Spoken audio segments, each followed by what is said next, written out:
Bonjour les enfants, aujourd'hui je vais vous lire une petite histoire pour vous préparer à Noël. Alors écoutez bien Nicolas Demire, s'il vous plaît. Le secret des étoiles. Par une belle nuit étoilée, un petit garçon parcourait la campagne avec son grand-père. Il aimait beaucoup ces promenades, car son grand-père savait si bien raconter les histoires qu'il semblait les cueillir au bord du chemin, comme d'autres cueillent des fleurs. Au bout d'un moment, ils s'arrêtèrent pour contempler le ciel.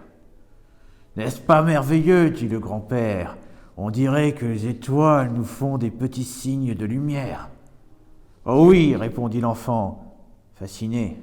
« Dis-moi, grand-père, d'où viennent les étoiles ?»« Je connais plus d'une histoire à ce propos, dit le grand-père. Celle du pirate, par exemple. Raconte-la-moi, le pressa l'enfant. Eh bien, il y a très longtemps, vivait loin d'ici un redoutable pirate. Il attaquait les grands vaisseaux et dérobait bijoux et perles, or et argent aux voyageurs. Il était fort habile et très courageux, mais aussi très avide. Un jour, il voulut ramener dans son repère un énorme sac rempli de pièces d'or.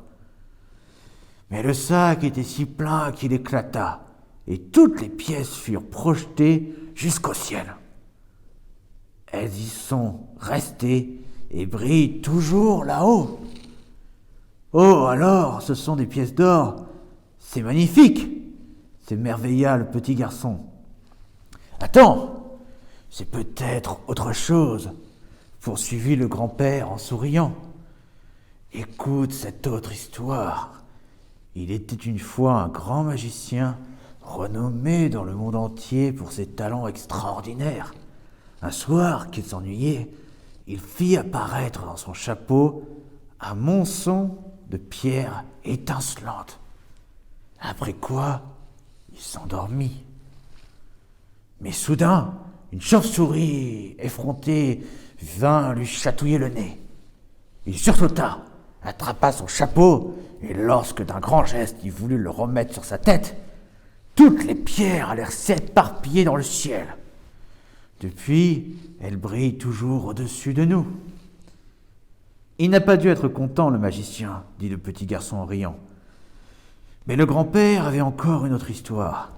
J'ai aussi entendu dire quelque part que le ciel était le fond d'une immense marmite, une marmite dans laquelle on fait cuire la lumière toute la journée.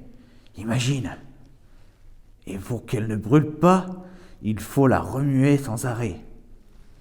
Avec le temps, forcément, le fond s'est usé, puis s'est même percé. Alors les étoiles ne sont que la lumière qui passe à travers les petits trous de la marmite. L'enfant, tout excité, imagina que quelqu'un là-haut dans le ciel agitait une gigantesque cuillère. « Alors, la lune, c'est aussi un trou dans la marmite ?» dit-il après réflexion, « mais un trou beaucoup plus gros. » Le grand-père souleva l'enfant bien haut pour le rapprocher un peu plus des étoiles. « Tout ça, ce sont des histoires, bien sûr, murmura-t-il. Maintenant, je vais te révéler le véritable secret des étoiles. » L'enfant tendit l'oreille.